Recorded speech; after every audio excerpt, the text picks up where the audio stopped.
네, 이번 시간에는 중세국어 자음체계표를 배워보는 시간을 갖도록 하겠습니다. 현대국어 자음체계표를 외우듯이 중세국어 자음체계표도 외우셔야 되는데 일단 익숙해지는 것부터 해야겠죠? 자, 먼저 이제 가로축부터 보시면 전청, 차청, 불청불탁, 전탁 이런 말들이 있습니다. 전청은 전적으로 맑은 소리, 차청은 그 다음으로 맑은 소리, 불청불탁은 맑지도 않고 탁하지도 않은 소리, 전탁은 전적으로 탁한 소리를 이야기합니다. 그런데 가만히 봤더니 전청은 현대국어의 예사소리에 대응되고요. 차청은 거센소리에 대응되고 불청불탁은 울림소리에 대응되고 전탁은 된소리에 대응된다는 걸 알 수 있죠. 그죠? 그래서 전청부터 전탁까지는 현대국어로 대응시켜서 이해하시면 됩니다. 예사소리, 거센소리, 울림소리, 된소리 이렇게요. 네, 그래서 가로축은 그렇게 이해하시면 되고 세로축은 좋은 위치, 발음되는 위치입니다. 엄소리는 어금니 소리를 이야기하는 거예요.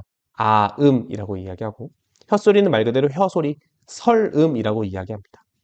그 다음 입시울 소리는 입술 소리, 순음이고요. 니 소리는 치아, 그죠? 치음이 되겠습니다. 목소리는 목구멍, 후음이 되고요. 그 다음에 이제 뭐 반혀소리, 반설음, 반리소리, 반치음 이런 표현들도 존재합니다. 그래서 이 좋은 위치들을 쭉 나열하면 아설, 순, 치, 후 이렇게 됩니다. 그래서 아설, 순, 치, 후라는 중세어 공부하다 보면 많이 듣게 되는 말이에요. 이게 좋은 위치를 나타내는 표현이구나 라는 거를 기억하시면 되죠.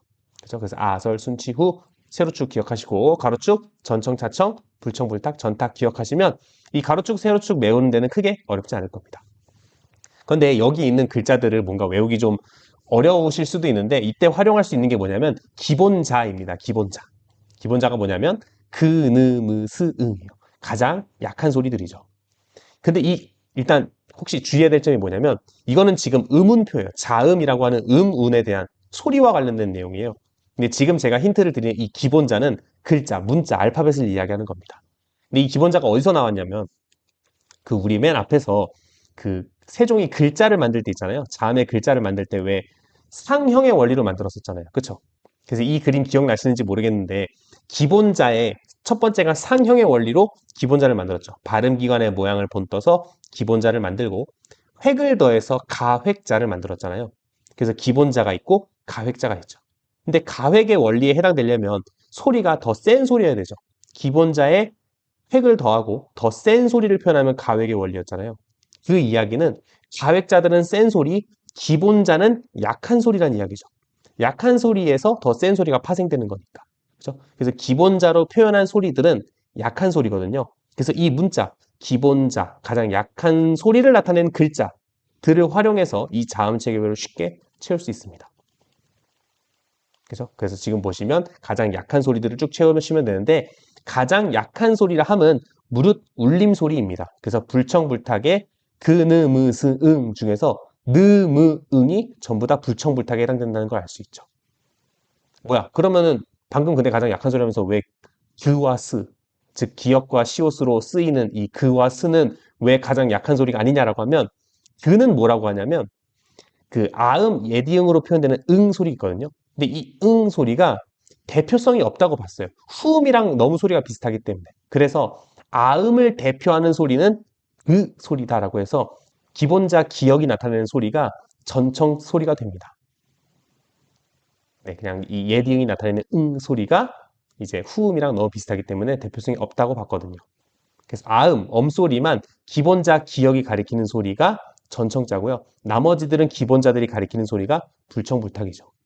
아니 근데 치음, 이 소리도 그렇잖아요. 맞아요. 치음 위치에서 불청불탁 소리가 없기 때문에 그래요. 그러니까 울림 소리가 없기 때문에 그 중에서 가장 약한 소리가 스 소리이기 때문에 기본자 시옷이 이 스를 가리키는 거죠.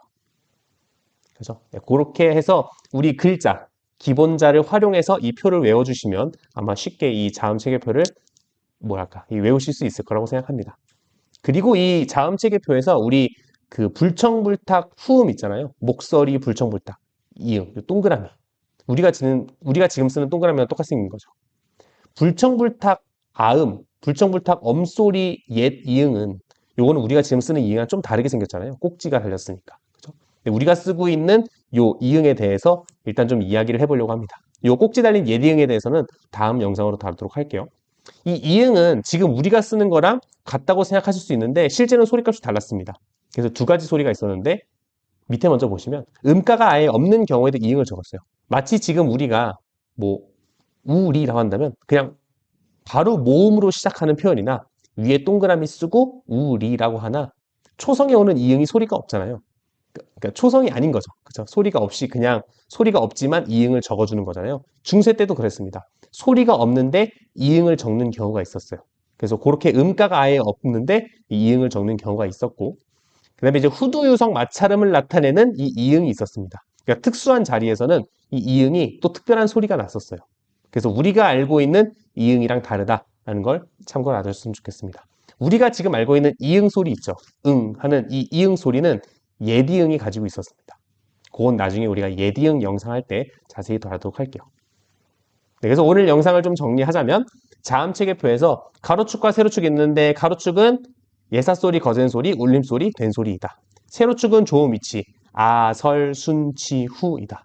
그죠? 그렇게 쭉 자음체계표 채우면 되고 이 안에 있는 의문들을 어떻게 채울까라고 뭔가 잘 안 외워지신다면 우리 처음에 기본자, 상형의 원리, 가획의 원리 할 때 그 상형의 원리로 만들어진 기본자를 활용한다면 이 표를 쉽게 채울 수 있는 거죠.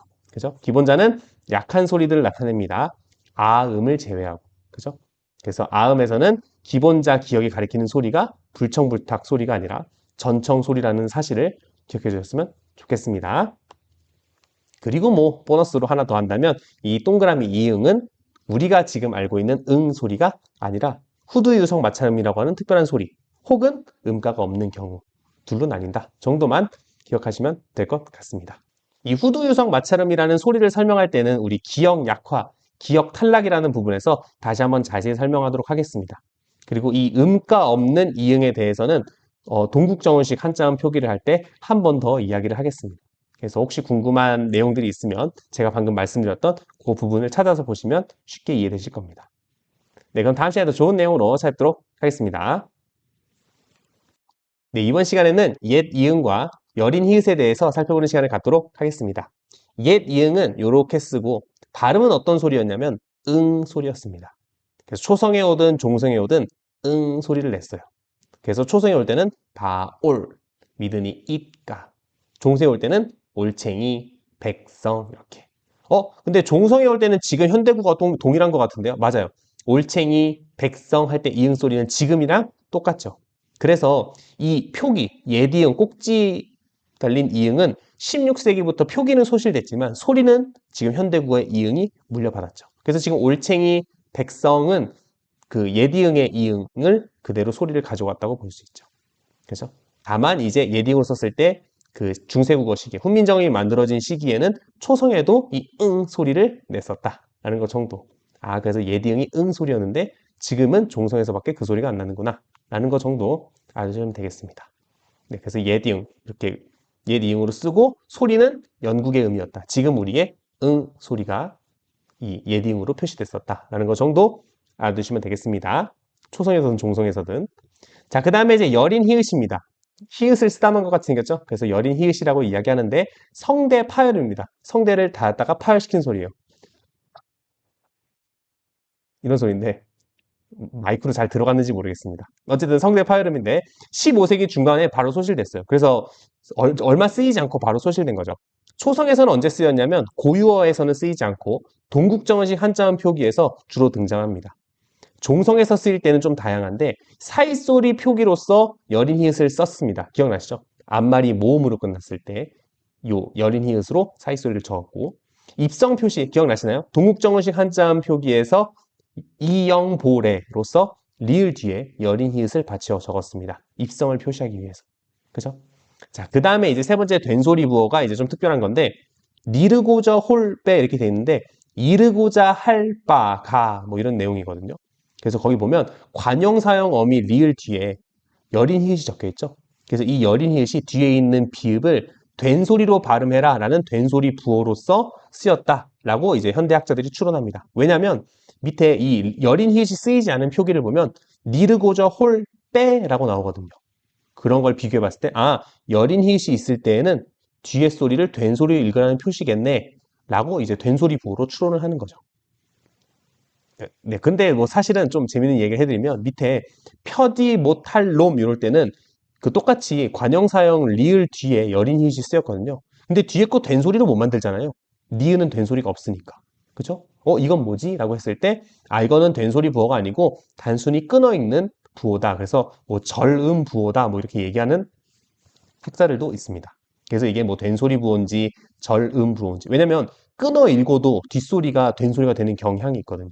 그죠? 이루고자 할 바 하면은 끊어 읽으면 약간 뒤에 소리가 된소리가 되는 경향이 있어서 이게 끊어 읽기, 즉 절음 부호인지 된소리 부호인지는 뭐 교수님마다 생각이 조금 다르시지만 여린 히읗을 된소리 부호로서 해석할 수도 있다. 이 정도 관점에서 이해하시면 될 것 같습니다. 니르고저 홀 배와 니르고자 홀 빼를 비교하면 분명히 여린 히읗이 뒷말을 된소리로 만들어주는 기능을 하는 것 같다라고 충분히 추론할 수 있으니까요.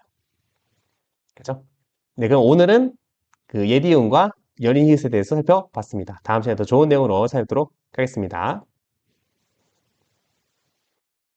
네, 이번 시간에는 순경음 비읍과 반치음에 대해서 살펴보는 시간을 갖도록 하겠습니다. 둘 다 유성음이에요. 순경음 비읍은 양순 유성 마찰음이라고 이야기하고 반치음은 유성 치조 마찰음 뭐 이렇게 이야기하는데 둘 다 그 유성음이죠. 그러니까 성대가 울린다 그 얘기입니다. 그래서 바로 용례로 들어가 보면 순경음 비읍은 소리가 나거든요. 그래서 셔블, 서울을 당시에 셔블 이렇게 얘기했습니다. 근데 지금은 서울이 됐죠. 브 소리가 오나 우로 바뀌었고요. 갓가 위였는데 갓가 이가 됐습니다. 아예 탈락해 버렸고요. 뭐 이 외에 그냥 순경은 비읍 소리가 소리가 그냥 브 소리로 비읍 소리로 바뀌는 경우도 있어요. 그래서 초성에 보면 표범, 알밤 원래 이런 소리였는데 그냥 표범, 알밤 이렇게 된 거죠. 그죠? 이렇게 아예 비읍으로 바뀌는 경우도 있다라는 거 정도 알아두시면 되겠습니다. 종성에 쓰였을 때는 사이소리 표기로 쓰이는 경우가 있었죠. 그래서 그런 경우가 있고 비읍 불규칙 용언을 그 순경은 비읍을 통해서 드러낼 수 있었습니다. 도아 하면 규칙 용언이면 도바일 텐데 불규칙 용언이니까 도바가 된 거죠. 비읍이 순경은 비읍으로 바뀌었죠. 어간의 형태가 바뀌었으니까 불규칙 용언입니다. 그죠? 그래서 순경은 비읍으로 비읍 불규칙 용언을 드러낼 수 있었다라는 것 정도 알아두시면 되겠습니다. 자, 그 다음에 이제 반치음 같은 경우에도 그 아까 제가 말씀드렸던 것처럼 유성음이죠. 스 소리를 내면서 성대를 울리시면 됩니다. 즈, 스, 즈, 즈 이렇게 스 소리를 내는데 그 상태에서 성대를 울리는 거죠. 즈 이렇게. 그래서 몸소. 근데 몸소가 아니고 이제는 몸소로 바뀌었죠. 시옷으로 바뀌었고 마잠이었는데 지금은 그냥 마음으로 바뀌었습니다. 그래서 시옷으로 바뀌거나 탈락하거나 이렇게 됐습니다. 초성에서 쓰였을 때는 뭐 이게 인 할 때 진, 질 뭐 이렇게 윷 이건 윷이거든요. 근데 뭐 즈겁다 뭐 이런 식으로 초성에서도 쓰였고 종성에서 쓸 때는 사이소리 표기로 쓰였습니다. 울림소리 사이에서 사이소리 표기로 반침을 썼던 거 기억나시나요? 네, 그렇고 마찬가지로 그 순경은 비읍처럼 시옷 불규칙 용언을 드러낼 때 반침으로 표현을 했습니다. not, 가 원래 규칙 용언이라면 어간의 형태가 바뀌면 안 되죠. 어미의 형태도 바뀌면 안 되고. 그래서 나사가 되는데 실제로는 나자 소리가 나서 반침을 적어줬습니다. 마찬가지로 반침으로 시옷 불규칙 용언을 표기할 수 있었던 거죠. 그래서 반침으로는 시옷 불규칙 용언, 순경은 비읍으로는 비읍 불규칙 용언을 표현했다라는 것 정도 알아두시면 되겠습니다. 네, 그럼 다음 시간에 더 좋은 내용으로 찾아뵙도록 하겠습니다. 네, 이번 시간에는 쌍니은, 쌍이응, 쌍히읗에 대해서 살펴보는 시간을 갖도록 하겠습니다. 쌍니은은 아니 무슨 이런 글자도 있어요라고 하면 그냥 우리가 표기를 보다가 니은이 이렇게 한 자리에 쓰여 있는 걸 본 거예요. 그래서 이걸 우리가 쌍니은이라고 하는데 실제로 뭐 이런 그런 소리는 아니었고요. 니은의 지속음, 니은을 길게 발음하는 소리지 않았을까라고 추론하고 있습니다. 16세기부터 소실됐는데 그러니까 그 이후로는 잘 드러나지 않았다는 이야기죠. 종성에선 쓰이지 않았고 초성에서는 언제 쓰였냐면 히읗으로 끝나는 어간이 그 나가 선어말음이 나거든요. 그러니까 현재 시제 선어말음인데 그런 경우에 이런 경우에 자주 드러나요. 어간이 히읗이나 디귿으로 끝나고 해서 현재 시제 선어말음이 나 앞에서 비음화가 되는 거죠. 그래서 흐가 드로 바뀌고 드가 느로 바뀌어서 비음화가 돼서 그죠? 흐가 드로 바뀌는 건 뭐예요? 음절의 끝소리 규칙이죠. 그다음에 드가 느로 바뀌는 건 비음화죠. 그래서 음절의 소리 규칙, 비음화를 겪어서 느가 나오니까 느 소리가 붙어서 쌍니은이 표기에 등장합니다.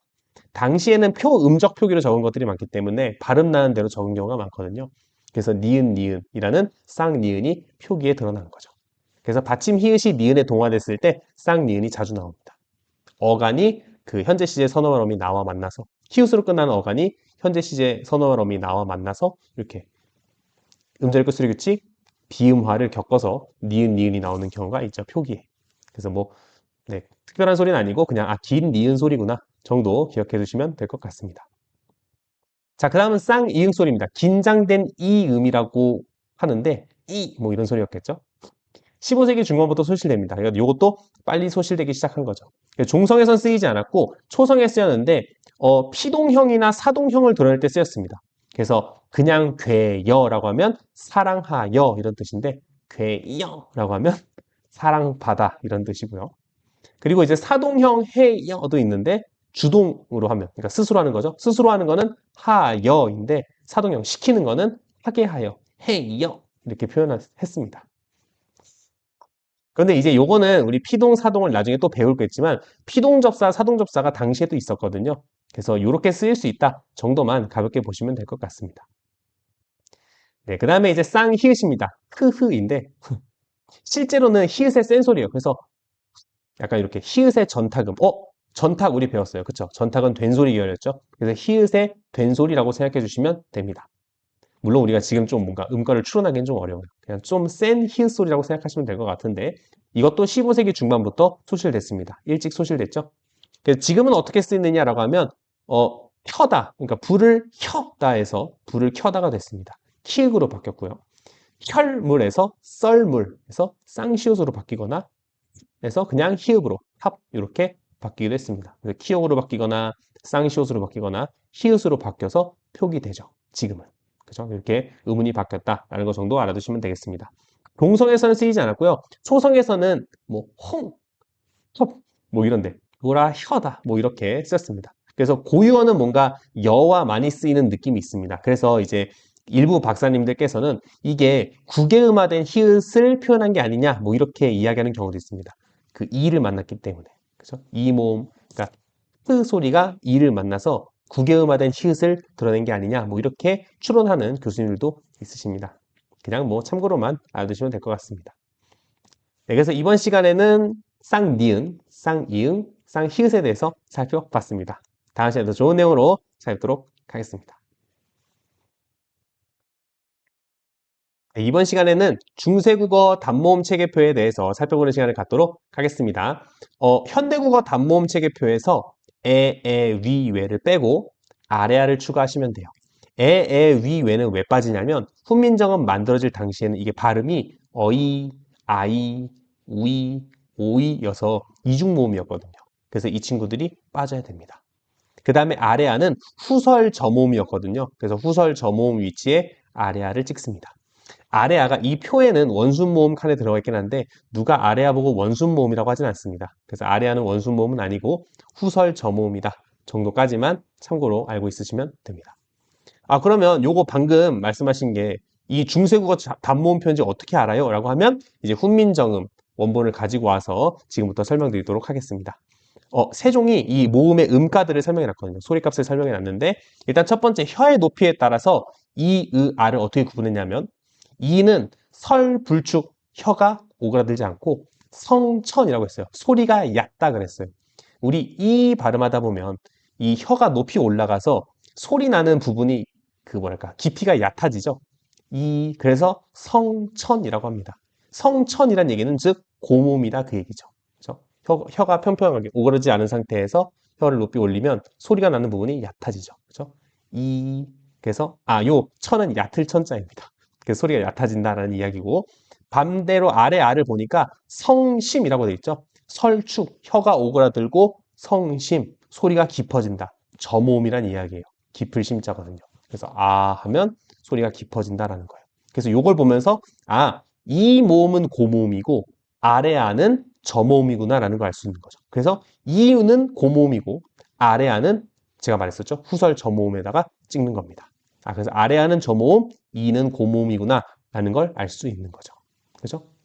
그리고 봤더니 이상하게 그러면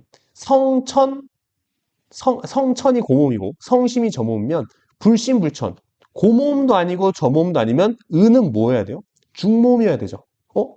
그런데 현대국어표에서는 의가 고모음이었단 말이죠. 그럼 세종이 틀린 것이냐라고 하면 세종대왕님이 틀리실 리 없죠. 그러면 이건 뭐예요? 라고 하면 현대국어에서는 아를 비교해 보세요. 먼저 아. 의는 지금 아에서는 고음 맞죠? 점점 턱이 내려가잖아요. 아. 그런데 이보다는 약간 소리가 나세요. 이렇게 하면 이보다 의가 살짝 내려가죠. 하지만 아가 있으니까 이미 체계가 잡혀 있으니까 상대적으로 의까지는 고모음으로 쳐주자 이렇게 묶은 거예요. 의는 이보다는 낮지만 어보다는 높기 때문에 고모음으로 일단 묶인 겁니다. 이해되죠? 그래서 세종대왕님이 틀린 게 아니다. 그래서 이 표현에 따르면 의는 중모음이어야 되는데 현대국어 체계상으로는 그 고모음이다라는 거 알아두시면 되겠습니다. 그래서 의가 고모음이냐? 여기에 따르면 중모음 아니냐라고 보실 수 있는데 아 요 세 소리를 비교해보면 의는 고모음 맞습니다.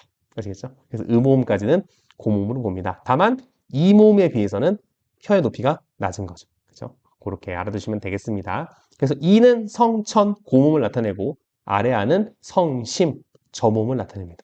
그죠? 그거 알아두시면 되겠고 자 이번엔 입술 모양입니다. 입술 모양인데 오랑 우는 구축이라 그래서 원순 모음을 나타냅니다. 우리 이 표 보시면 우나 오가 원순 모음이죠?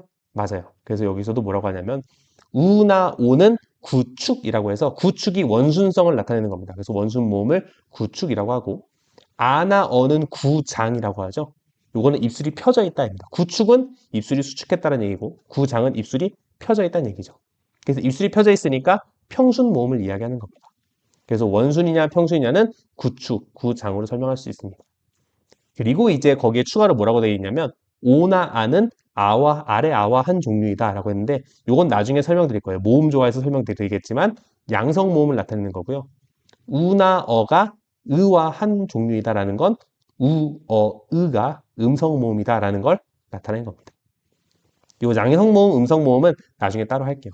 근데 뭐 여기서 그냥 간략하게만 하자면 중성 모음 2예요. 일단 이 혼자만 중성 모음이고 나머지는 양성과 음성으로 쭉 나뉘는데 아래 아 계열은 다 양성 모음입니다. 그래서 오, 아는 아래 아 계열이니까 다 양성 모음으로 취급하고요. 의는 음성 모음, 의와 결합한 것들은 음성 모음입니다. 우어도 의와 한 종류니까 우어와 결합한 것들도 음성 모음이 되겠죠. 그죠? 양성 모음, 음성 모음은 나중에 따로 모음 조합편에서 한번 다루도록 하겠습니다. 네, 그래서 이게 다예요. 그래서 단모음 체계표는 현대국어 단모음표를 그대로 가지고 와서 이, 에, 위외, 의어와 우어 써놓고 에, 위, 외를 탈락시키고 아래, 아를 후설 저모음에 첨가하면 중세국어 단모음표가 됩니다. 고모음을 우리가 뭐라고 했어요? 성천. 저모음은 뭐라고 했어요? 성심. 원순모음은 뭐라고 했어요? 구축. 평순모음은 구장. 이렇게 표현하시면 되겠습니다. 나머지 뭐 양성모음, 음성모음 이런 것들은 그냥 나중에 모음 좋아할 때 한 번 더 하도록 하겠습니다. 그럼 이번 시간에는 단모음 체계표에 대해서 살펴봤습니다. 다음 시간에도 좋은 내용으로 살펴보도록 하겠습니다. 네, 이번 시간에는 아래 아에 대해서 살펴보는 시간을 갖도록 하겠습니다. 현대국어 아는 글자의 오른쪽에 쓰죠. 글자의 오른쪽에 쓰는 아와 달리 글자의 아래쪽에 쓰는 아다. 그래서 아래 아라고 해요. 그냥 점 하나 찍으면 되거든요. 네, 근데 이제 아래 아는 어떤 소리 값을 가졌냐 그러면 후설 저모음이라고 봅니다. 우리 이제 지난 시간에 단모음표 배웠죠? 여기 후설 저모음에 아래 아라는 소리가 있습니다. 그래서 이 표를 보시면 오도 아니고 아도 아닌 소리. 오랑 아 중간에 있죠. 그래서 오도 아니고 아도 아닌 소리. 뭐 이런 소리였던 거죠. 네, 그래서 그렇게 소리를 추론하고 그 소리 값은 18세기 초에 소실됐다고 봅니다. 그리고 표기는 1933년에 한글 맞춤법 통일이 생기면서 이제 사라지게 됩니다. 표기에서. 그런데 이제 그럼 현대국어에서 어떻게 됐느냐라고 하면 뭐 아로 바뀌기도 하고 의로 바뀌기도 하고 오로 바뀌기도 하고 어나 우로 바뀌기도 합니다. 다양한 모음으로 많이 바뀌는데 굳이 규칙을 좀 만들자면 첫 음절에서는 주로 아로 바뀌고요. 둘째 음절 이후부터는 보통 의로 바뀝니다. 근데 이게 바뀌는 경우의 수가 너무 다양해가지고 뭐 일괄적으로 이야기할 수는 없지만 대체로 첫 음절에서는 아로 바뀌고 둘째 음절 이하에서는 으로 바뀌는 경향을 나타낸다 라는 거를 우리가 알 수 있습니다. 아로 주로 바뀌는 이유는 괜히 아래 아가 아니에요. 소리가 아랑 비슷하기 때문에 아로 바뀌는 경우가 많은 거고요. 으로 바뀌는 경우는 아래 아가 중세국어 시기에 약한 모음이었거든요. 그래서 약모음, 약모음이라고 하는데 약한 모음이었고 현대국어에서의 약한 모음은 으예요. 그래서 뭔가 소리의 세기를 따라가면 으로 바뀌는 거고 소리값, 뭔가 그 소리의 그 성질을 따라가면 아가 되는 거죠. 그래서 소리의 성질을 따라서 아가 되거나 소리의 세기를 따라서 으가 되거나 해서 아나 으로 바뀌는 경우가 많긴 많습니다. 근데 워낙 개별 어휘별로 다양하게 바뀌기 때문에 보통 하나의 원칙으로 설명하기는 좀 어렵습니다. 네, 그래서 현대국어에 없는 모음, 아래 아에 대해서 이번 시간에 배워봤습니다. 크게 어려운 건 없고 생각보다 표기는 오랫동안 살아남았다는 거고 지금도 뭐 과자나 이렇게 상표 같은데 아래 아가 찍히기는 하죠. 그죠? 네, 그럼 다음 시간에도 좋은 내용으로 찾아뵙도록 하겠습니다. 네, 이번 시간에는 충돌 회피 현상에 대해서 살펴보는 시간을 갖도록 하겠습니다. 모음 충돌 회피와 자음 충돌 회피로 나눌 수 있거든요. 이 충돌 회피 현상이 뭐냐면 어떤 의문들이 연속으로 올 때 이를 피하기 위해서 발생하는 다양한 현상들을 이야기합니다. 그러니까 모음 충돌은 모음 이렇게 모음이 연달아 오는 것을 피하기 위해서 발생하는 현상들이고요. 자음 충돌 회피는 자음이 연달아 오는 것을 피하기 위한 다양한 현상들인 거죠. 왜 그러냐면 모음 자음 이런 것보다 자음 모음 번갈아 가면서 나오는 게 훨씬 발음하기 편하거든요. 그래서 모음이 연속으로 오는 것도 자음이 연속으로 오는 것도 회피하기 위한 다양한 현상들이 발생합니다. 그래서 그 현상들이 뭐 탈락, 축약, 첨가 이런 방식으로 일어나거든요. 그래서 하나씩 예를 보면 먼저 모음 충돌 회피입니다. 하아 보면 그 아래 아와 큰 아가 만났죠. 여기 그 후행 음절, 그러니까 뒤에 오는 초성의 이응이라고 할 수는 있는데 이 초성의 이응은 그냥 이응을 써준 거지 실제로 초성이 아니죠. 네, 그래서 아래아와 그냥 아가 만난 겁니다. 그죠? 모음과 모음이 만났을 때 어떻게 돼요? 하나가 탈락하죠. 그래서 이렇게 탈락하는 경우가 있고요. 밑에 축약을 보면 가히 요게 멍멍이 개거든요.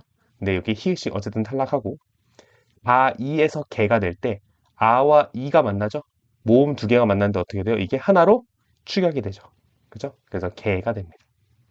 그리고 첨가 같은 경우에는 원래 쇼아지였거든요. 그래서 요와 아가 바로 만났는데 이때 바로 만나는 것을 피하기 위해서 자음이 첨가됐어요. 그러니까 모음과 모음이 연달아서 붙는 것을 방해하기 위해서 거기 안에 자음이 낀 거죠.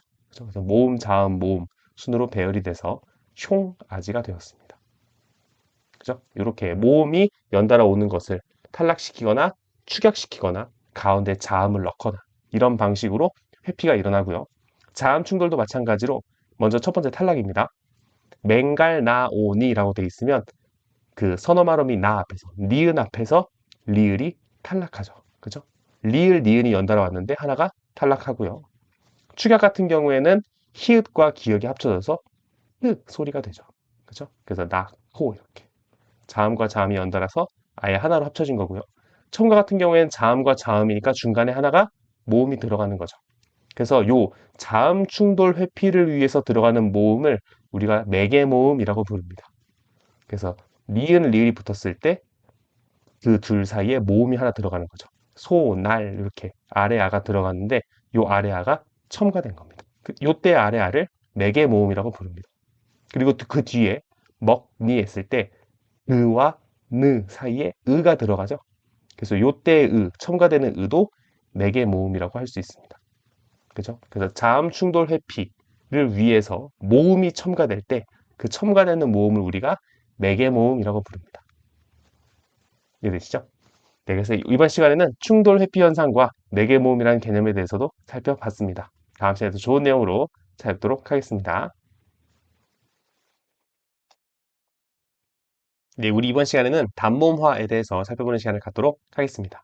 단모음화를 본격적으로 공부하기 전에 우리 음운 변동과 음운 변천의 개념부터 좀 정립을 하고 갈게요. 우리 현대국어 할 때 썼는데 음운 변동은 공시적 변화고요. 음운 변천은 통시적 변화입니다.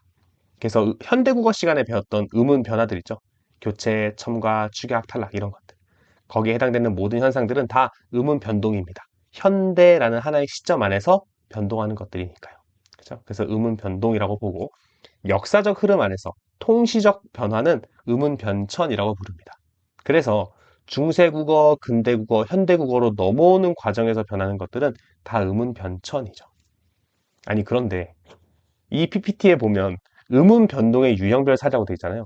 왜 음운 변동이라는 말을 썼어요? 라고 한다면 그리고 실제로 중세국어나 근대국어 문제를 내면도 불구하고 음운 변동이라는 말이 교과서나 시험 문제에 쓰이거든요. 그럼 왜 음운 변동이냐? 라고 한다면 뭐 밑에 예를 가지고 좀 설명해 볼게요. 원래 샤공이라고 쓰이던 시대가 있고 사공이라고 쓰이던 시대가 있는 거죠. 그죠? 이 각각의 시대에서는 음운 변동이 일어나지 않아요. 샤공은 계속 샤공이고 사공은 계속 사공이죠. 그죠? 근데 이 둘이 만나는 어떤 시점을 딱 봐요. 그러면 이 시점에서 딱 교차되는 이 시점에서는 샤공이 사공으로 바뀌는 음운 현상이 일어나죠. 그래서 요 시기에는 요 교차하는 이 시기에는 음운 변동입니다. 음운 변동은 공시적 변화, 음운 변전은 통시적 변화인데 실제로 중세국어, 근대국어 문제를 풀면서 국어사라는 과목 안에서 문제를 풀 때는 음운 변청, 음운 변동의 개념을 약간 융통성 있게 이해하실 필요는 있어요. 그래서 여러분이 생각하셨을 때 이거 음운 변천인데 왜 음운 변동이라고 했지? 틀렸군. 이렇게 생각하지 마시고 그냥 약간 융통성 있게 개념을 이해해 주시면 되겠습니다. 어쨌든 그런 관점에서 단모음화를 살펴보면 나머지 모든 음운 변동들도 이런 관점으로 보셔야 돼요. 그래서 오늘 단모음화 보는 거니까 단모음화는 교체에 해당됩니다. 그 한 음운이 다른 음운으로 바뀌는 거죠. 그래서 음운 변동의 유형에서는 교체에 해당돼요.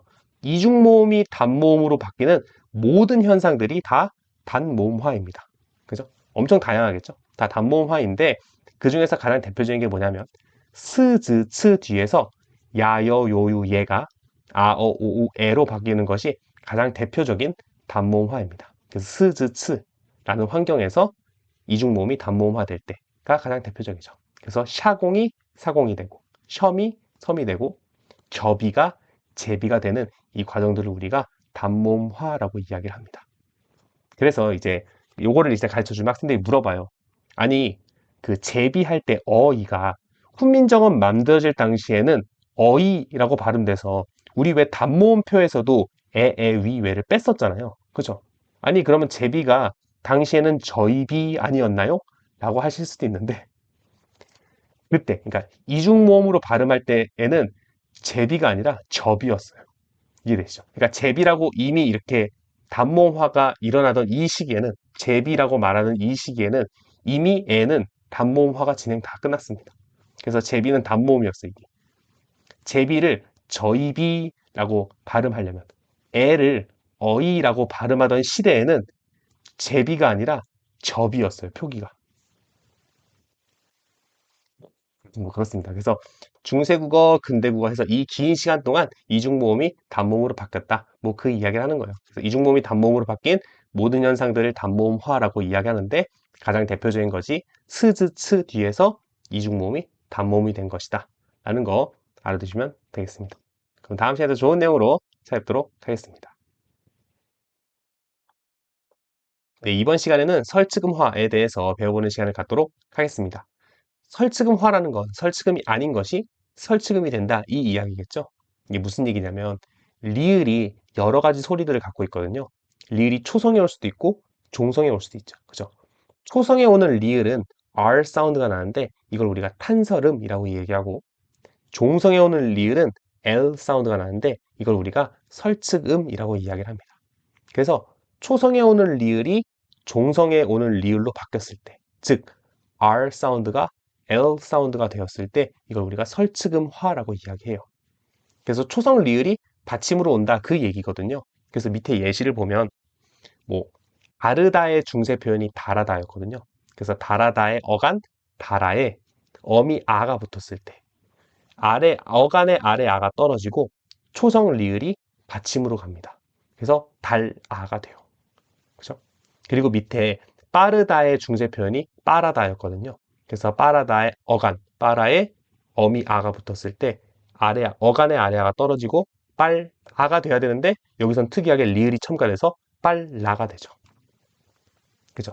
그래서 설치금화가 일어날 때 리을 이응 형태로 설치금화가 일어나는 경우가 있고 리을 리을 형태로 설치금화가 일어나는 경우가 있습니다.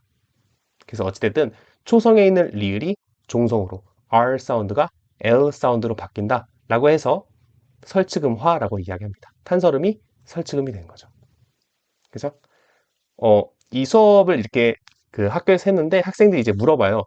설치금화라고 했는데 의문이 의문으로 바뀐 게 아니잖아요. 그러니까 한 의문이 다른 의문으로 바뀐 게 아닌데 왜 이게 의문 변동이에요? 이렇게 물어보더라고요. 그래서 약간 큰 관점에서 구개음화 같은 거라고 생각해 주시면 됩니다. 그러니까 구개음이 아닌 것이 구개음이 됐을 때 우리가 구개음화라고 부르잖아요. 이것도 설치금이 아닌 게 설치금이 되어서 설치금화라고 부르는 겁니다. 근데 음운 변동이라고 보기에는 확실히 무리가 있죠. 왜냐면 음운이 바뀐 게 아니니까요. 그죠? 그래서 일반적인 관점에서 교체 현상이라고 설명할 수 없습니다. 음운에서 한 음운이 다른 음운으로 바뀐 게 아니니까. 그냥 음운이 가지고 있는 그 안에 소리만 바뀐 거거든요. 그래서 리을 이응형이랑 리을 리을형을 시험 문제로 묻고 싶다면 설치금화라는 카테고리에서 설명하는 것이 아니라 우리 그 나중에 그 용언의 활용 보면 규칙 활용과 불규칙 활용이 있거든요. 리을 이응형은 규칙 활용으로, 리을 리을은 불규칙 활용으로 처리합니다. 그래서 리을 이응형과 리을 리을형의 형태 변화를 묻고 싶다면 규칙 활용과 불규칙 활용에서 아마 물을 거예요. 그러니까 시험 문제로.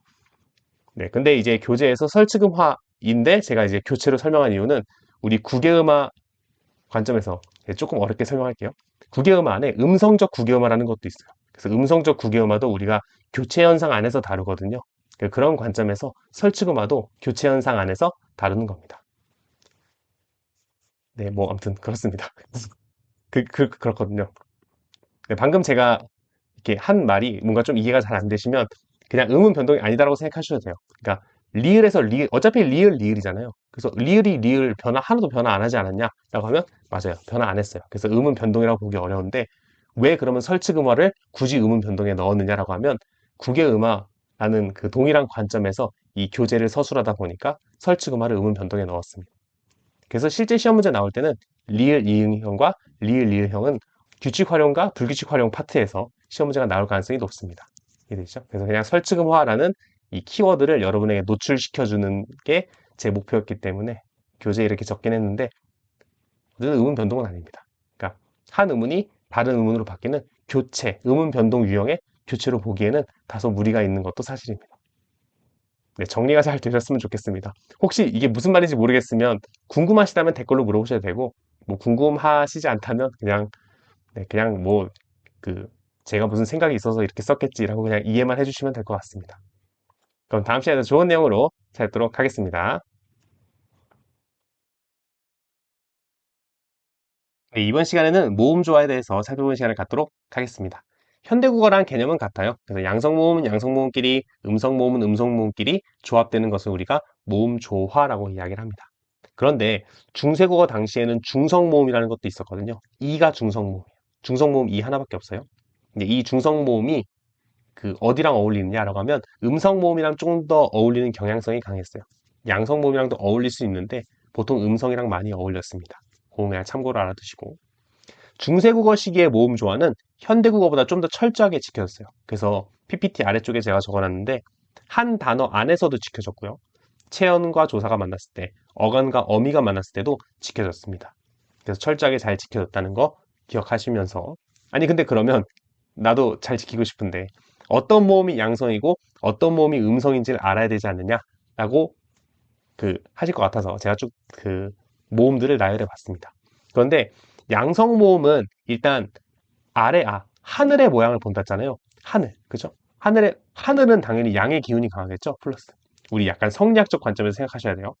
양의 기운이 강하니까 하늘은 당연히 양성 모음, 그죠? 아래하는 양성이고. 그리고 땅 위쪽과 사람 오른쪽, 우리 점이 찍혀 있는 위치를 보면 오는 위쪽에 찍혀 있고 아는 오른쪽에 찍혀 있죠. 위나 오른쪽은 긍정적이겠죠. 위나 오른쪽은 양의 기운이 있겠죠. 그래서 오랑 아도 양성 모음입니다. 이해되세요? 성리학적 관점에서.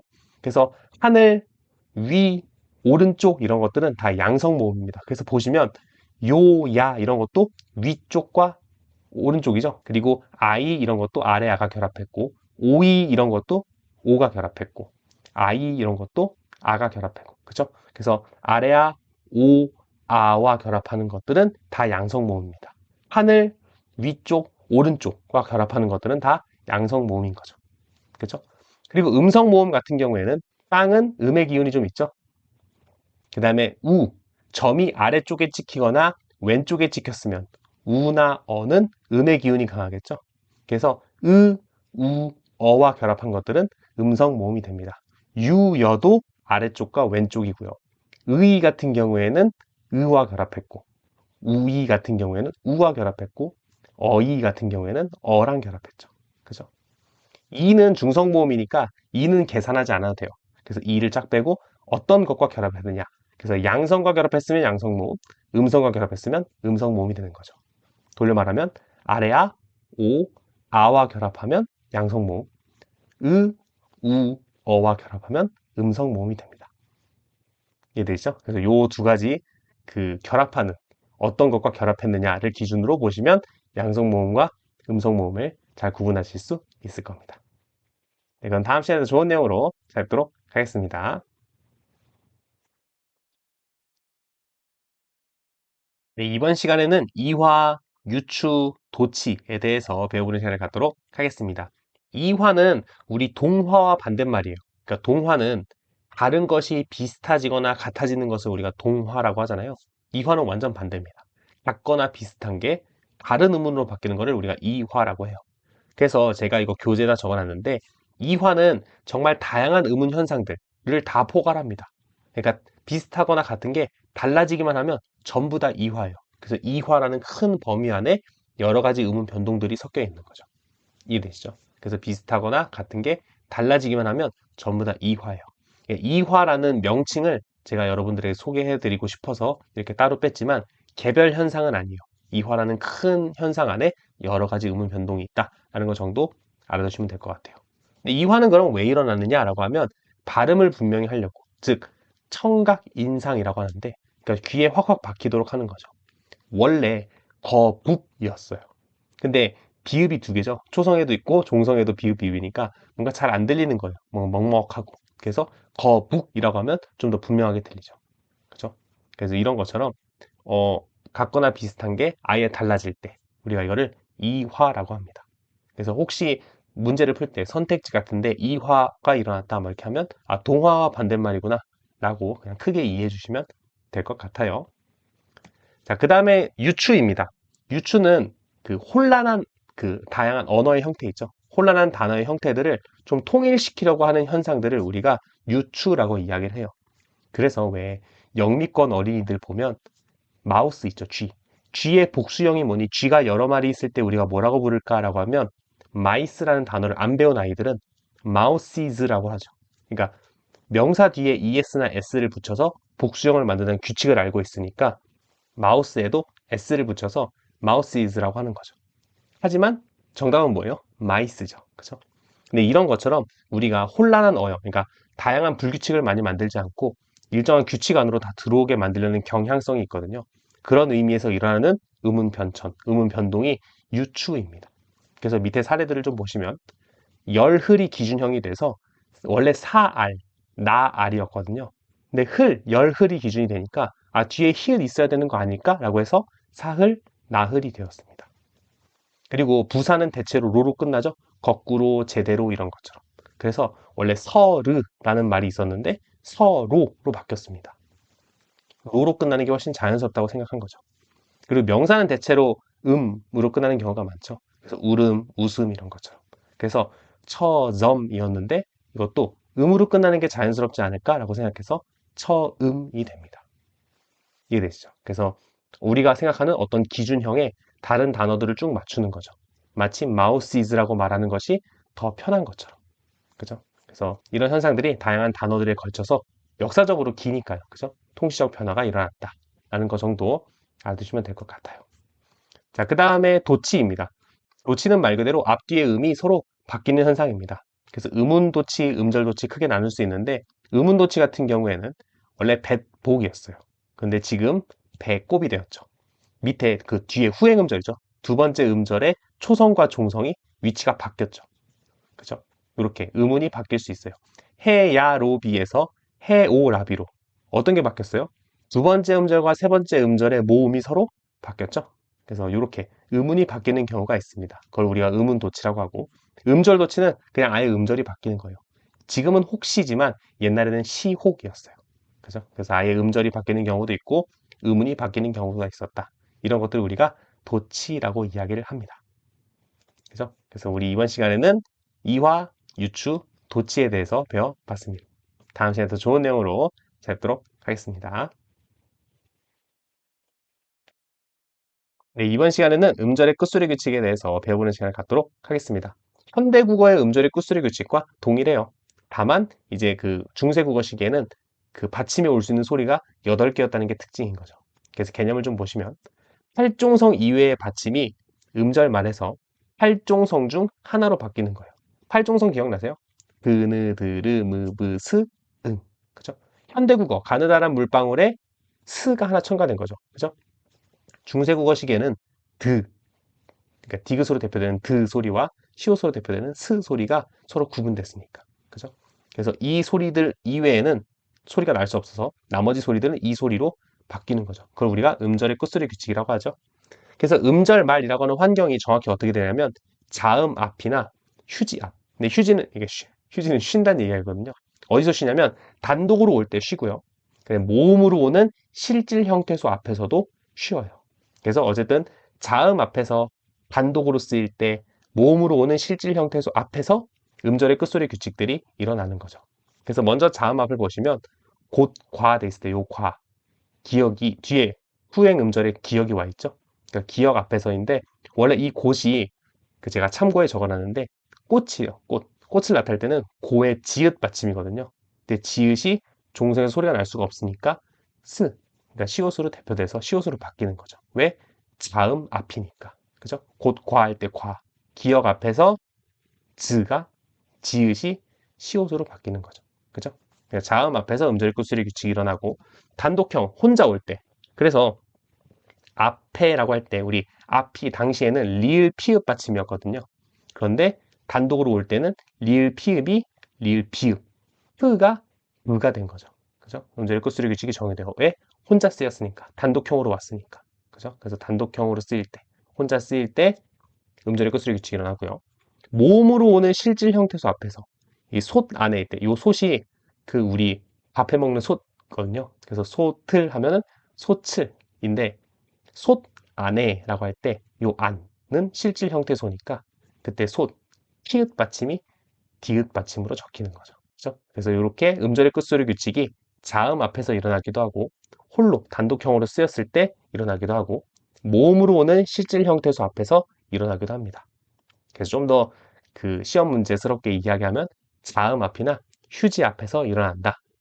좀 더 크게는 음절 말에서 음절의 끝소리 규칙이 발생한다 라고 이해해 주시면 되겠습니다.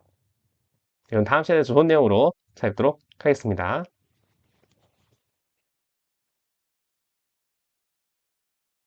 네, 이번 시간에는 된소리 대기, 거센소리 대기, 유음화, 구개음화에 대해서 배우는 시간을 갖도록 하겠습니다. 4개 모두 다 교체에 해당됩니다. 그러니까 한 음문이 다른 음문으로 바뀐 거죠. 그죠? 된소리 대기부터 보시면 된소리가 아닌 소리가 된소리가 되면 다 된소리 대기예요. 그 중에서 대표적인 것이 예사소리가 된소리가 된 거죠. 그죠? 그래서 불휘가 뿌리, 곧이 꽃 해서 브가 뿌가 되고 그가 끄가 되는 거죠. 그죠? 이런 현상들은 왜 발생해요? 라고 하면 청각 인상을 분명히 하기 위해서 그러니까 분명하게 듣게 하기 위해서 이런 현상들이 발생하는 거죠. 거센 소리 되기도 마찬가지입니다. 거센 소리가 아닌 것이 거센 소리가 되는 건데 대표적인 것이 예사 소리가 거센 소리 되는 거죠. 마찬가지로 청각 인상을 분명히 하기 위해서 발생합니다. 고가 코가 되고 말이 팔이 되고 그렇죠? 그래서 된소리 되기와 거센 소리 되기 모두 청각 인상을 분명히 하기 위해서 발생한다라는 것 정도 알고 계시면 되겠습니다. 다음은 유음화입니다. 유음이 아닌 것이 유음이 되면 유음화겠죠. 유음이 뭔데요? 라고 하면 리을이 유음입니다. 그죠? 그래서 리을이 아닌 것들이 리을이 되면 모두 유음화에 해당되는데 가장 대표적인 것들이 이 두 가지가 있습니다. 첫 번째는 이나 반모음 이 뒤에서 그가 르가 되는 거죠. 우레 더니가 우레 러니, 하리 도소니가 하리 로소니 이렇게 바뀌는 것들이 대표적인 유음화 중에 하나고요. 일부 체언 안에서 그가 르로 바뀌는 경우도 있습니다. 차태가 차례, 도량이 도량 이런 식으로. 어찌됐든 리을이 아닌 것들이 리을이 되면 모두 유음하다라는 것 정도 알고 있으시면 될 것 같고요. 구개음화도 마찬가지죠. 구개음이 아닌 것들이 구개음이 되는 것을 우리가 모두 구개음화라고 이야기합니다. 근데 이때 구개음은 한정적이죠. 연구개음이 아니고 경구개음입니다. 그죠? 그래서 비경구개음이 이나 반모음 이를 만나서 경구개음이 되는 것이 가장 대표적이죠. 우리 현대국어 할 때 했었죠. 드나 트가 이를 만나서 즈나 츠가 되는 게 가장 구개음화의 대표적인 사례이죠. 그죠? 그래서 부처가 부처가 되고 천디가 천지가 되고 이런 사례들이 대표적입니다. 밑에 재밌는 걸 갖고 왔는데 힘하다가 심심하다가 되는 것도 우리 구개음화로 봐요. 엥? 시옷은 구개음이 아닌데요? 맞아요. 우리 근데 제가 이거 앞에서 음성적 구개음화라고 해서 현대국어 시간에 잠깐 소개를 했었는데 소시지를 보시면 소는 그냥 S 발음인데 시는 긴 S 발음이에요. 서로 소리가 달라요. 시. 이때 긴 S 발음 있죠? 이를 만난 시옷 발음. 긴 S 발음은 구개음화된 S라고 해요. 그래서 이거를 음성적 구개음화라고 하거든요. 음운이 바뀐 건 아니지만 그 음이 구개음화가 된 거죠. 그래서 음성적으로만 구개음화가 되었다 해서 음성적 구개음화라고 하는데 힘하다가 심심하다가 됐을 때 이 심심하다 이 시옷은 구개음화된 시옷입니다. 그래서 히읗이 이를 만나서 구개음화된 시옷이 되었다 이렇게 보는 거죠. 그래서 크게 보면 구개음이 아닌 것이 이를 만나서 구개음이 되었다 이렇게 볼 수 있는 거예요. 그래서 이런 사례들도 있다는 거 그냥 재미로 보시면 되겠습니다. 그 구개음화는 임진왜란 후에 등장해요. 그래서 17, 18세기에 보편화가 되는데 뭐 이런 것들은 재미로 알아두시면 될 것 같습니다.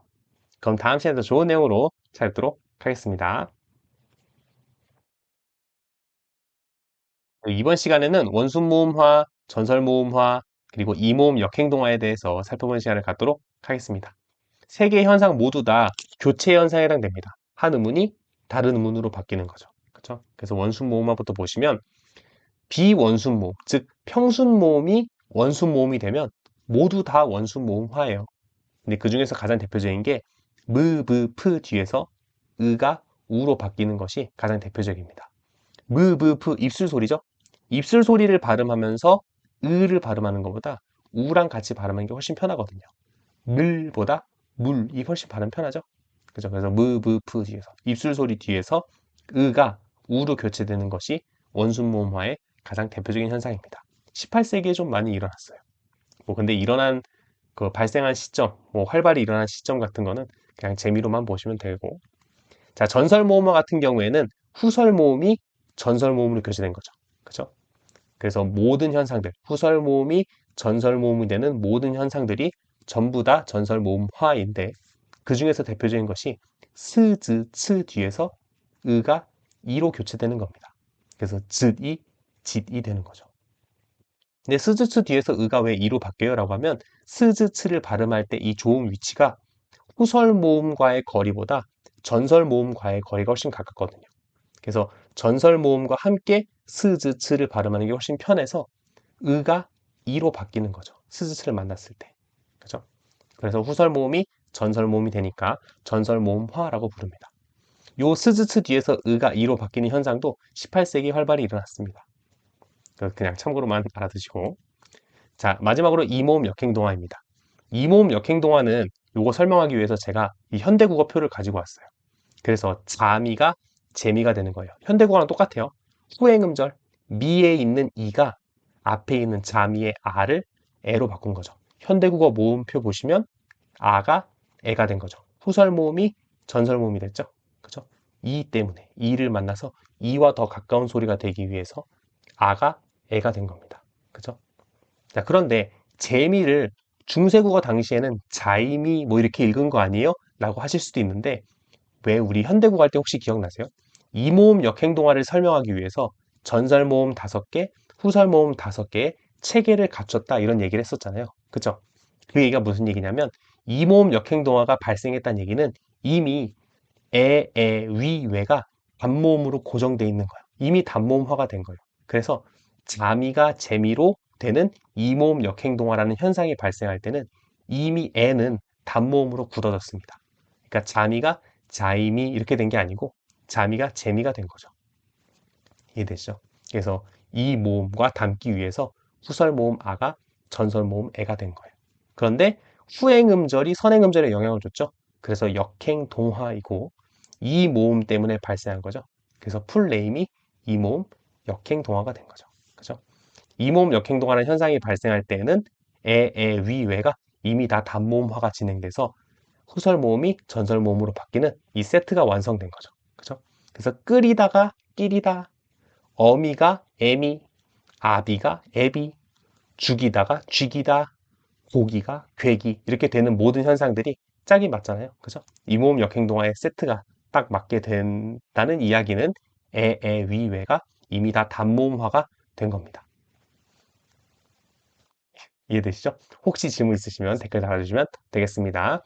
자, 그럼 이번 시간에는 원순모음화, 전설모음화, 이모음 역행동화를 살펴봤습니다.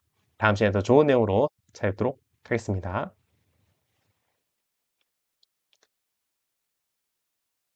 네, 이번 시간에는 이모음 순행동화에 대해서 살펴보는 시간을 갖도록 하겠습니다. 이모음 역행동화와 반대되는 개념이겠죠. 그래서 이모음 때문에 일어나는 동화긴 하지만 앞이 뒤에 영향을 줄 때 순행동화라고 우리가 이야기를 할 거예요. 그죠? 그래서 밑에 개념을 보시면 선행음절의 이나 반모음 이가 후행음절의 모음을 교체시키는 거죠. 다외아에서 다외에 포함된 이가 아를 야로 바꾸는 거고 휘어에서 휘에 포함된 이가 어를 여로 바꾸는 거죠. 그렇죠? 선행음절의 이나 반모음 이가 후행음절의 모음을 교체시키는 거예요. 그죠? 자, 그런데 중세국어 시기의 이모음 순행동화를 이해하기 위해서는 우리가 그 상향 이중 모음과 하향 이중 모음을 좀 이해할 필요가 있어요.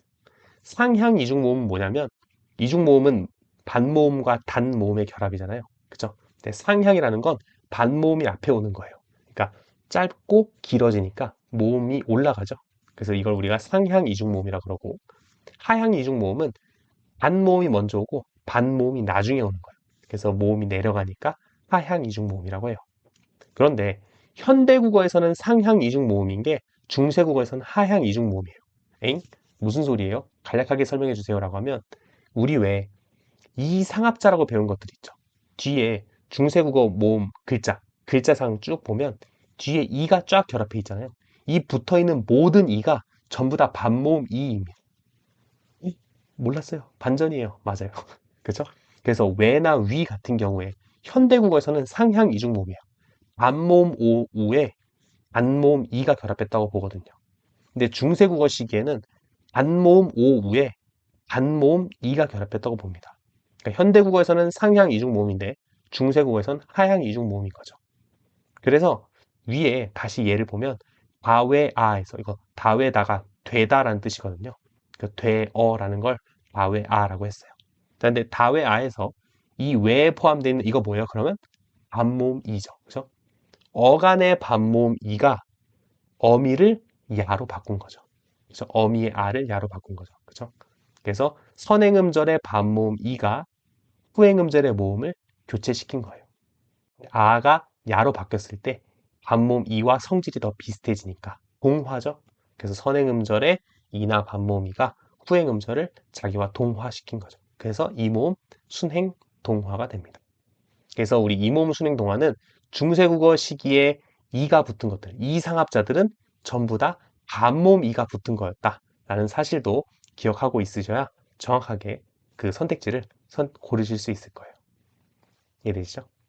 네, 그래서 이번 시간에는 이모음 순행동화와 상향 이중모음, 하향 이중모음에 대해서 배워봤습니다.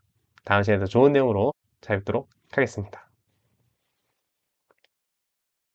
네, 이번 시간에는 자음군 단수나 리을 탈락, 기역 탈락 이 세 가지에 대해서 배워보는 시간을 갖도록 하겠습니다. 자음군 단수는 현대국어와 개념이 같아요. 음절 종성에 두 개의 자음이 놓일 때 그 중 하나가 탈락하는 거죠. 그죠? 그래서 밖에 나가다 할 때 밖에 중세 표현이 아에 시옷 기억을 썼거든요. 근데 이때 기억이 탈락하고 시옷만 남는 거죠. 왜? 음절 종성에 받침에 두 개의 소리가 함께 올 수 없기 때문에 하나만 와야 되는 거죠. 그래서 둘 중 하나가 탈락하는 현상이 자음군 단순화입니다. 그런데 현대국어와 달리 예외가 존재해요. 오잉? 봤더니 내 앞에라고 할 때, 내 앞에 있다 할 때 그 앞이 당시 중세 표현으로는 알이었거든요. 아의 리을 피읍 받침이었죠. 음절의 끝소리 규칙이 적용되면 리을 비읍이 됩니다. 그죠? 그래도 받침에 리을 소리와 비읍 소리가 둘 다 올 수 없기 때문에 둘 중에 하나가 탈락해야 되는데 표음적 표기임에도 불구하고 앞이라고 리을 비읍이 모두 나와 있어요. 표음적 표기인지는 어떻게 알아요? 라고 하면 피읍이 비읍이 되었죠. 그죠? 표의적 표기였다면 피읍이 그대로 살아있어야 돼요. 그런데 피읍이 비읍이 됐다는 얘기는 음절의 끝소리 규칙이 적용됐다는 얘기죠. 음절의 끝소리 규칙이 적용됐다는 얘기는 표음적 표기라는 이야기입니다. 그죠? 자, 표음적 표기인데 받침에 리을, 비읍이 모두 살아있다는 건 분명히 자음군 단순화의 예외가 된다는 얘기죠. 종성에서 리을, 비읍이 함께 발음됐을 가능성이 높은 거죠. 그죠? 표음적 표기니까.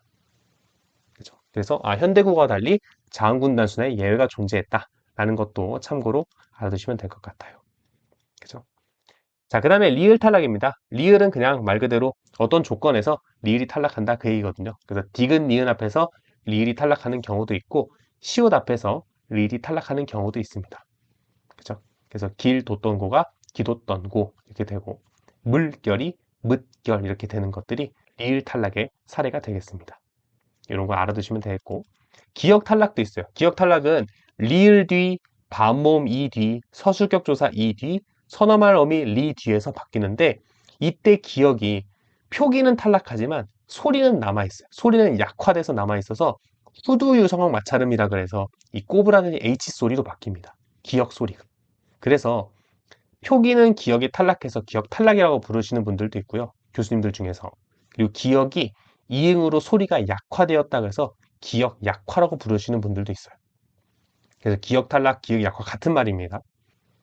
근데 기역이 이응으로 됐는데 이응이 소리값이 있는지 어떻게 알아요? 라고 한다면 우리 예를 들어서 다외 오를 한번 볼까요? 반모음 이 뒤에 다외 오. 그러면 이거 우리 이모음 순행동화 할 때 배웠어요. 그죠? 원래 다외 오가 아니라 다외 요가 되어야 되죠. 그죠? 앞에 있는 이모음이 뒤에 모음을 교체시켜야 되니까. 그런데 다외 요가 아니고 다외 오로 남아있다는 이야기는 선행음절의 반모음 이가 후행음절의 모음을 바꾸지 못했다는 이야기죠. 그 이야기는 선행음절의 반모음 이가 소리를 넘기지 못했다는 이야기고 소리를 넘기지 못했다는 이야기는 이응이 음가가 있었다라고 보는 거죠. 그래서 봤더니 다외고 그러니까 되고가 다외오가 되는 거구나. 그럼 이 기역 소리가 약화되었지만 남아있나 보다. 그래서 이모음 순행동화를 막았나 보다 라고 현대학자들이 추론하는 거죠. 그죠? 그래서 기역이 리을 뒤, 반모음 이 뒤, 서술격자 이 뒤, 선어말 어미 리 뒤에서 약화되는데 표기에선 탈락하지만 소리가 약화돼서 남아있다 라는 것 정도 기억해 주시면 될 것 같습니다. 그래서 이번 시간에는 자음군 단수나 리을 탈락, 기억 탈락에 대해서 배웠습니다. 다음 시간에 더 좋은 내용으로 찾아뵙도록 하겠습니다. 네, 이번 시간에는 첨가에 대해서 배워보는 시간을 갖도록 하겠습니다. 의문이 첨가되는 거니까 그 유형이나 양상은 사례들은 엄청나게 다양하겠죠? 그 중에서 제가 가장 중세국어스러운, 가장 국어사에 걸맞는 사례들을 좀 가지고 와봤습니다. 어중음 첨가와 어말음 첨가를 가지고 왔는데 어중음 첨가는 단어의 중간에 의문이 그냥 들어가는 거예요. 그래서 원래 옛날에는 호자였는데 지금은 혼자가 되었죠. 단어 중간에 니은이 들어갔습니다. 그리고 원래 점자는 리을이 없었어요. 받침에. 그런데 지금은 받침에 리을이 생겼죠. 이런 것들을 어중음 첨가라고 하고요. 어말음 첨가는 말 그대로 어말에 새로운 소리가 추가되는 건데 의문이 추가되는 건데 옛날에는 따였어요. 따. 지금은 땅이지만. 그래서 지금은 땅지. 옛날에는 따지였던 거죠. 그래서 천자문 노래 있죠? 안천 따지. 이 노래가 만들어질 당시에는 땅지가 아니라 따지였던 거죠. 신기하죠? 그래서 이렇게 뭐 의문이 첨가되는 다양한 뭐 사례들이 있겠지만 저는 어중음 첨가와 어말음 첨가가 제일 신선해서 한번 가지고 왔습니다. 이 외에도 의문이 그냥 첨가되면 그게 자음이든 모음이든 모두 다 첨가에 해당됩니다. 그죠? 네. 그래서 이번 시간에는 의문 첨가에 대해서 살펴봤습니다. 다음 시간에도 좋은 내용으로 찾도록 하겠습니다.